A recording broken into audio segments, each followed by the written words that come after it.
Assalamualaikum warahmatullahi wabarakatuh. Perkenalkan, nama saya Erika Hari Putri, NIM 53211111, kelas 3C Akuntansi Syariah.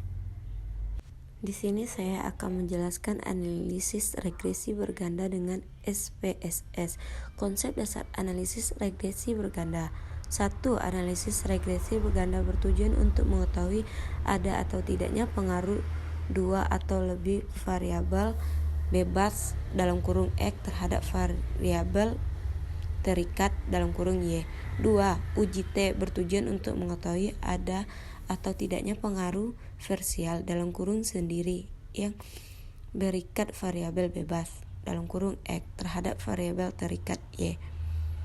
3. Uji F bertujuan untuk mengetahui ada atau tidaknya pengaruh simultan (bersama-sama) yang diberikan variabel bebas (X) terhadap variabel terikat (Y). 4.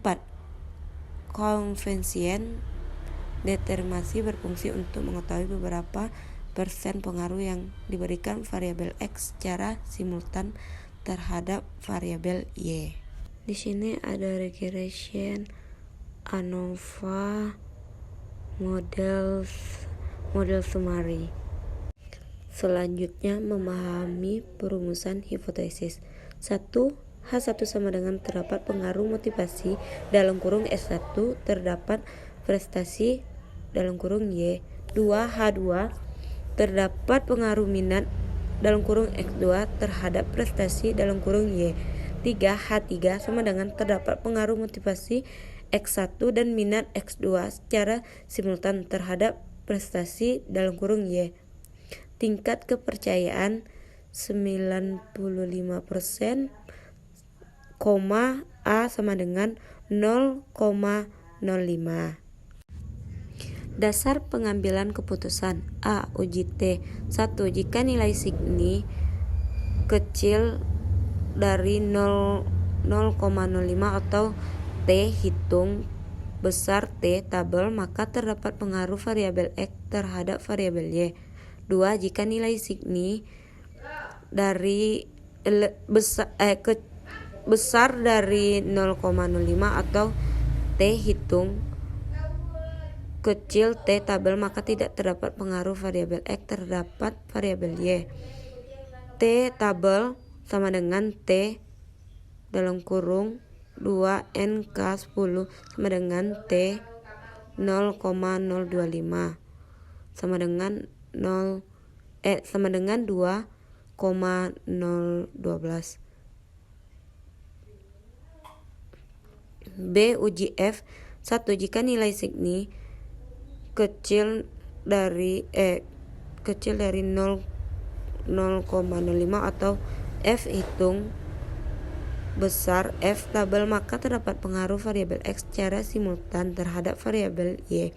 2. Jika nilai signi kecil 0,5 atau F hitung kecil F tabel, maka tidak terdapat pengaruh variabel X secara simultan terhadap variabel Y.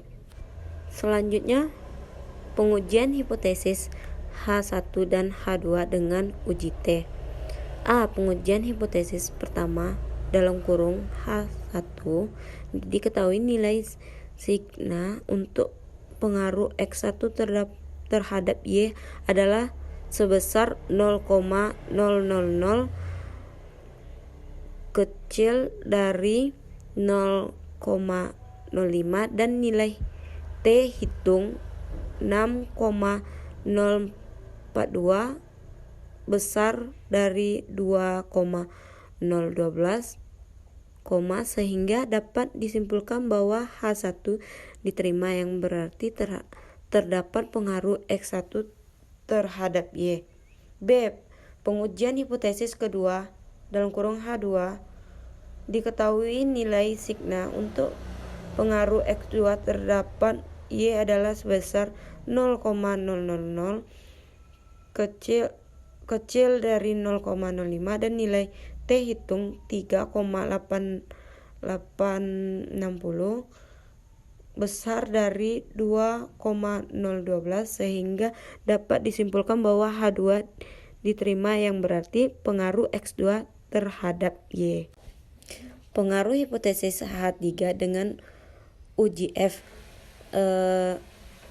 ANOVA. C. Pengujian hipotesis ketiga (H3) berdasarkan output di atas diketahui nilai signifikasi untuk pengaruh X1 dan X2 secara simultan terhadap Y adalah sebesar 0,000 kecil dari 0,05 dan nilai F hitung 34,244 besar dari F tabel 3,191 sehingga dapat disimpulkan bahwa H3 diterima yang berarti terdapat pengaruh X1 dan X2 secara simultan terhadap Y. Koefisien determinasi model summary. Berdasarkan output di atas diketahui nilai R square sebesar 0,593. Hal ini mengandung arti bahwa pengaruh variabel X1 dan X2 secara simultan terhadap variabel Y adalah sebesar 59,3%. Baiklah, sekian dan terima kasih. Wassalamualaikum warahmatullahi wabarakatuh.